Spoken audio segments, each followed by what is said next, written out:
غسل کرنے کا، نہانے کا سنت طریقہ، ناپاکی کا جو غسل ہوتا ہے، جنابت کا غسل، میاں بیوی صحبت کرتے ہیں اس کے بعد جو غسل کیا جاتا ہے، یا عورت جب حیض یا نفاس سے پاک ہوتی ہے، ماہواری سے، یا بچہ پیدا ہونے کے بعد جو عورت پاک ہوتی ہے، اس کا جو غسل ہے، اس کا سنت طریقہ، صحیح طریقہ کیا ہے، مکمل تفصیل لے آؤں گا، ایک ایک جز آپ کے سامنے رکھ دوں گا انشاءاللہ۔ یہ مسئلہ بالکل آپ کا حل ہو جائے گا اچھی طرح سے۔ سب سے پہلے آپ جو ہے غسل کرنے سے پہلے استنجا کر لیجئے گا۔ جیسا کہ اگر آپ دیکھنا چاہیں تو ابو داؤد شریف میں جلد نمبر 1 صفحہ نمبر 32 پہ، اور فتاوی ہندیہ میں جلد نمبر 1 صفحہ نمبر 14 پہ، فتاوی شامی جلد نمبر 1 صفحہ نمبر 284 کھول کر دیکھیے گا، یہ مسائل ملیں گے جو آپ کو بتا رہا ہوں ابھی۔ سب سے پہلے غسل کرنے سے پہلے جیسے ہی آپ غسل کرنے جائیں تو پیشاب کر لیجئے۔ اس کا بہت فائدہ ہے، میں بعد میں بتاؤں گا کیونکہ ایک لمبی بحث ہو جائے گی پھر۔ تو پیشاب کر لیجئے گا۔ پیشاب کرنے کے بعد کہاں پیشاب کریں گے؟ غسل خانے میں پیشاب مت کریے گا، استنجا خانہ، پیشاب خانہ جو ہے وہاں جا کر پیشاب کریے گا بیت الخلاء میں، غسل خانے میں پیشاب مت کریے گا، مکروہ ہے۔ یہ ایک پھر لمبی بات ہے، یہ اس کے بارے میں میری مستقل ویڈیو ہے، اس کو دیکھ لیجئے گا۔ تو غسل سے پہلے سب سے پہلے پیشاب کریے گا۔ اس کے بعد جب پیشاب کر کے آ جائیں گے تو آپ جو ہے پاکی کی نیت کریے گا۔ غسل کرنے کی نیت کیا ہے؟ نیت کے لیے کوئی ایسا نہیں ہے کہ آپ فلاں فلاں الفاظ ادا کریں، حدیث میں یہ آیا ہے اس طرح کہیں، ایسا کچھ نہیں ہے۔ دل میں صرف اتنا سوچیں گے میں پاکی حاصل کر رہی ہوں، کر رہا ہوں، بس یہی ہے آپ کی نیت، یہی ہے نیت۔ نیت اگر نہیں بھی کریں گے تب بھی آپ کا غسل ہو جائے گا، لیکن غسل کا ثواب جو ملتا تھا وہ نہیں ملے گا، اسی لیے نیت کر لیجئے گا، ٹھیک ہے؟ اب سمجھیے، نیت کرنے کے بعد آپ جو ہے بسم اللہ الرحمن الرحیم پڑھیے گا۔ اب ذرا میں اس میں تفصیل کر دوں، آج کل ایسا ہوتا ہے کہ غسل خانہ پیخانہ ایک ہی جگہ پہ ہے۔ اب اس میں ذرا سوچئے، اگر پیخانہ صاف ہے، بیت الخلاء بالکل صاف ہے، اس میں کوئی گندگی نہیں ہے، کوئی پیخانہ وغیرہ ابھی اوپر موجود نہیں ہے، بالکل صاف شفاف ہے، تو آپ بسم اللہ زبان سے بھی پڑھ سکتے ہیں، ٹھیک ہے؟ اگر وہاں گندگی ہے، پیخانہ موجود ہے، صاف نہیں کیا گیا ہے، اور غسل خانہ اسی کے سائیڈ میں ہے، سائیڈ میں مطلب ہے کہ بیچ میں کوئی دیوار وغیرہ نہیں ہے، بیچ میں کوئی پردہ وردہ نہیں ہے، بیچ میں کوئی آڑ نہیں ہے، کھلا ہوا ہے، دونوں ایک ہی جگہ پہ ہے، ایک ہی روم پہ دونوں ہے، اٹیچ باتھ روم جس کو کہتے ہیں، شاید یہی کہتے ہیں اس کو، بہرکیف جو بھی ہو۔ تو ایسی صورت میں اگر گندگی ہے تو بسم اللہ زبان سے مت پڑھیے گا، بس دل میں بسم اللہ الرحمن الرحیم دل میں پڑھ لیجیے گا، ٹھیک ہے؟ زبان ہلائے بغیر۔ اب اس کے بعد کیا کریے گا؟ دونوں ہاتھ گٹوں تک، گٹا کہتے ہیں یہ جو ہے وضو میں جہاں تک دھوتے ہیں، یہ جو ہڈی ہے یہاں تک، دونوں ہاتھ کو دھوئیے گا، ٹھیک ہے؟ کیسے دھوئیے گا؟ برتن پہ اگر پانی ہے تو آپ برتن سے پانی لے کر باہر کسی چھوٹے سے مطلب لوٹے پہ یا کسی برتن وغیرہ سے، بڑے برتن سے پانی نکال کر ہاتھ دھوئیے گا، اس بڑے اس پہ ہاتھ ڈال کر مت دھوئیے گا۔ اگر آپ کے ہاتھ پہ ناپاکی نہیں ہے، آپ وہاں دھو لیتے ہیں، تب بھی وہ پانی ناپاک نہیں ہوگا، اتنا یاد رکھیے گا۔ آپ ناپاک تھے، آپ نے کسی پانی کو چھو لیا تو آپ کے چھونے سے وہ پانی ناپاک نہیں ہوتا ہے، تو اسی لیے برتن پہ، بڑے برتن پہ اگر آپ کا ہاتھ گر جاتا ہے یا ہاتھ اس پہ ڈال دیتے ہیں، وہ پانی ناپاک نہیں ہوتا ہے، ٹھیک ہے؟ لیکن بہتر ہے کہ آپ شک و شبہ سے بچنے کے لیے کسی چھوٹے برتن سے پانی باہر لا کر پہلے اپنے ہاتھ کو یہاں تک دھوئیے گا، ٹھیک ہے؟ کیونکہ یہاں پر ہو سکتا ہے ہاتھ کہاں کیا ہے، نجاست لگی ہو، کیا ہوئی ہو، اس لیے اس کو پہلے دھو لیجیے گا۔ اب اس کے بعد اپنے شرمگاہ کو دھوئیے گا، اگلا شرمگاہ، پچھلا شرمگاہ اچھی طرح سے دھوئیے گا، ٹھیک ہے؟ چاہے اس پہ ناپاکی لگی ہو نہ لگی ہو، لگی ہے تو پھر دھونا تو ضروری ہے، اگر نہ لگی ہو تب بھی دھو لیجیے گا، ٹھیک ہے؟ مسئلہ ایک ایک کر کے حل کروں گا انشاءاللہ۔ اس کے بعد مکمل وضو کریے گا۔ وضو میں اگر دعا کی بات آ جائے گی تو پھر دعا وہی کر سکتے ہیں، اگر ناپاکی وہاں گندگی موجود ہے سائڈ میں تو آپ دعا مت پڑھیے گا، اور اگر گندگی نہیں ہے، صاف ہے، یا پھر صرف اور صرف غسل خانہ ہے جہاں غسل کر رہے ہیں، کوئی وہاں سائڈ میں پیخانہ وغیرہ نہیں ہے بغیر پردے کے، تو ایسی صورت میں آپ دعا بھی، وضو کی دعا جو ہے وہ بھی پڑھ سکتے ہیں۔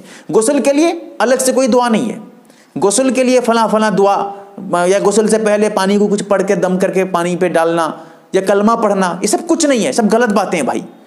غسل کے لیے کوئی الگ سے دعا نہیں ہے، غسل سے کچھ پہلے پڑھنے کی کوئی دعا ہو ایسی کچھ نہیں ہے، غسل کا جو پانی ہے اس میں پڑھ کر کوئی دم کرنا، کلمہ وغیرہ پڑھنا، سب غلط ہے، کچھ نہیں ہے بھائی، ٹھیک ہے؟ تو اب جو ہے آپ مکمل وضو کریے گا۔ وضو کرنے میں کلی بالکل اچھی طرح سے کریے گا، بہت اچھی طرح سے پابندی کے ساتھ کلی کریے گا. اور اس کے بعد ناک میں پانی جو ڈالیے گا وہ بھی اچھی طرح سے، تاکہ نرم ہڈی تک پہنچ جائے.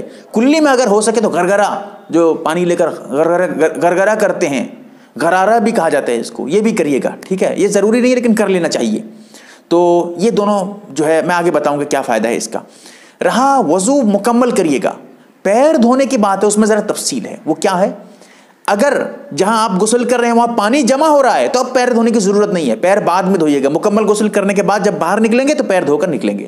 اور اگر پانی جمع نہیں ہو رہا ہے، آج کل ہوتا بھی یہی ہے کہ نالی بنی رہتی ہے، پانی چلا جاتا ہے، جمتا نہیں ہے، تو اس وقت پیر بھی دھو لیجیے، کوئی بات نہیں. مکمل وضو میں پیر بھی دھو لیجیے گا.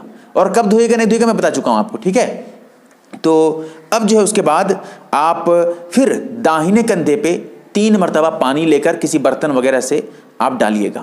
ٹھیک ہے، پھر اس کے بعد بائیں کندھے پہ 3 مرتبہ پانی ڈالیے گا، پھر سر پہ 3 مرتبہ پانی ڈالیے گا. اس میں دوسرا طریقہ یہ بھی ہے، جو پانی ڈالیے گا سب سے پہلے سر پہ، پھر داہنے کندھے پہ، پھر بائیں کندھے پہ. یہ بھی کر سکتے ہیں، چاہے آپ یہاں سے شروع کریں، پھر یہاں، پھر سر، داہنے کندھا بائیں کندھا پھر سر، یہ بھی صحیح ہے. اور دوسرا پہلے سر پھر دائنا پھر بایاں، یہ بھی بالکل صحیح ہے. دونوں میں سے کسی پہ بھی آپ عمل کر سکتے ہیں. پھر اس کے بعد جسم کو اچھی طرح سے رگڑیے گا، صابن وغیرہ ہو تو لگا کر اچھی طرح سے صاف کریے گا. ایک ایک جگہ کو اب جسم کا رگڑیے گا، پانی پہنچائیے گا ہر ایک جگہ کو. پھر اس کے بعد جسم کو اچھی طرح سے پانی وغیرہ ڈال کر صاف کر لیجیے گا. تو اب سوچئے ذرا، ایک چیز یہاں پر اور آپ کو بتانا چاہتا ہوں جو نہایت اہم ہے. جو مطلب غسل خانے پہ پانی کا انتظام ایک رہتا ہے کہ اوپر شاید کہ ساور یا کیا کہتے ہیں اس کو پتہ نہیں، تو وہ جو ہے اوپر سے یہاں جو ہے موڑ دیتے ہیں، اوپر سے پانی گرنا شروع ہو جاتا ہے، کھڑے ہو کے اس پہ غسل کرتے ہیں. اس طرح بھی غسل کر سکتے ہیں، یہ بھی جائز ہے. اس میں اس طرح غسل کرنا کوئی حرام، کوئی گناہ نہیں ہے. ٹھیک ہے، لیکن اتنا یاد رہے غسل میں کم سے کم مطلب حد سے زیادہ پانی برباد کرنے کی کوشش مت کریے. جتنا پانی ضرورت ہے اتنا لیجئے، پھر اس کو بند کر دیجئے. ایسے ہی جسم پہ پانی جتنا ضرورت ہے اتنا ڈالیے. حد سے زیادہ پانی ڈال رہے ہیں 50 بالٹی پہ پانی نہا رہے ہیں، غسل کر رہے ہیں، یہ غلط طریقہ ہے. پانی برباد مت کریے گا ورنہ سخت گناہ ہوگا آپ کو. اور اس کے ساتھ ساتھ غسل کرتے وقت جو ہے قبلے کی طرف رخ مت کریے، قبلے کی طرف سامنا کر کے مت نہائیے، قبلے کی طرف پیچھا کر کے مت نہائیے. اس طرح نہائیں گے تو گناہ نہیں ملے گا، لیکن ہاں اگر آپ مکمل کپڑے اتار چکے ہیں پھر قبلے کی طرف رخ کر کے نہا رہے ہیں، قبلے کی طرف پیچھا کر کے نہا رہے ہیں، تو اب یہ آپ کے لیے مکروہ ہوگا، ایسا مت کریے گا. اس کے ساتھ ساتھ قبلے کی طرف ہر حالت میں جو ہے پیچھا یا سامنا نہ کریں. ٹھیک ہے، اور اس کے ساتھ ساتھ ایک چیز اور یہاں پر بھی یاد رکھیں کہ تنہائی میں غسل کریں. ایسی جگہ غسل کریں جہاں پر کوئی اور نہ ہو. اکیلے میں غسل خانے میں کھلے عام کھلی جگہ پہ غسل نہ کریں. کریں گے تو ستر چھپا کے غسل کر رہے ہیں تو کوئی گناہ نہیں ہے، لیکن پھر بھی احتیاط یہ ہے کہ آدمی جو ہے اکیلے میں غسل کرے. اس کے ساتھ یہ بھی یاد رکھیے گا کہ غسل کے جو فرائض ہیں ان کا ادا کرنا ضروری ہے. غسل کے فرائض کیا کیا ہیں؟ غسل کے فرائض ہیں 3. ایک ہے کلی کرنا، اسی لیے میں نے کہا تھا وضو میں اچھی طرح کلی کر لیجیے گا. اگر کلی آپ نہیں کریں گے آپ کو غسل نہیں ہوگا. تو جب کلی کرنا بھول جائیں گے تو بعد میں آ جائے تو پھر دوبارہ کلی کر لیجیے. غسل مکمل کرنے کی ضرورت نہیں، صرف کلی کر لیں گے آپ کا غسل ہو جائے گا. تو اسی طرح ناک میں پانی ڈالنا اچھی طرح سے، نرم ہڈی تک. ناک کے اندر کوئی گندگی ہو تو اس کو بھی صاف کر لیجیے، پھر پانی ڈالیے اچھی طرح سے. تو یہ 2 فرض ہیں، ایک ہے کلی، ایک ہے ناک میں پانی ڈالنا. تیسرا فرض پورے جسم پہ پانی بہانا، اور اس طرح بہانا کہ ایک بال برابر بھی کوئی خالی جگہ نہ رہے. جو ہے پیٹ پہ، پیٹھ پہ اور سرین پہ، سر پہ، اس کے علاوہ جو ہے مطلب جسم کے ہر ایک حصے پہ، انگلیوں کے اندر، پیر کی انگلیوں کے اندر، سب میں پانی اچھی طرح پہنچنا چاہیے. ایک ذرہ بھی کہیں سوکھا رہ جائے گا تو آپ کا غسل نہیں ہوگا، یہ یاد رکھیے گا. اس کے ساتھ ایک اور چیز ہے، کوشش یہ کریے مکمل کپڑا نہ اتاریں. کم سے کم جتنا ہو سکتا ہے آپ کے لیے. ایسا نہیں ہے کہ آپ پورا سب کپڑا پہن کے غسل کر رہے ہیں، یہ بھی نہیں میں کہہ رہا ہوں. میں یہ کہہ رہا ہوں مکمل ننگے مت ہوئیے، مکمل کپڑا مت اتاریے. ٹھیک ہے، اکیلے میں ہے تو ایک الگ مسئلہ ہے، میری مستقل ویڈیو ہے، سرچ کر کے دیکھ لیجئے ننگا غسل کرنا کیسا ہے، وہ ویڈیو میری ہی ہے، اس کو دیکھ سکتے ہیں آپ. تو یہ بہتر کیا ہے، کم سے کم ستر چھپا کر نہائیں. ٹھیک ہے، کم سے کم اپنے جسم سے کوئی نہ کوئی کپڑا پہن کر نہایا کریں. اکیلے میں اگر ہیں تب بھی اللہ سے دعا کریں، اللہ تعالیٰ صحیح سمجھ عطا فرمائے. میں نے مکمل تفصیل سے بتایا ہے، ہو سکتا ہے کہ ایسی ویڈیو پورے یوٹیوب پہ آپ کو نہیں ملی. اور اس کے ساتھ ساتھ یہ بھی کہنا چاہوں گا، طریقہ میں نے تفصیلی بتایا ہے، آپ کی ذمہ داری ہے ایک ایک لوگوں تک، مسلمانوں تک یہ صحیح طریقہ پہنچے.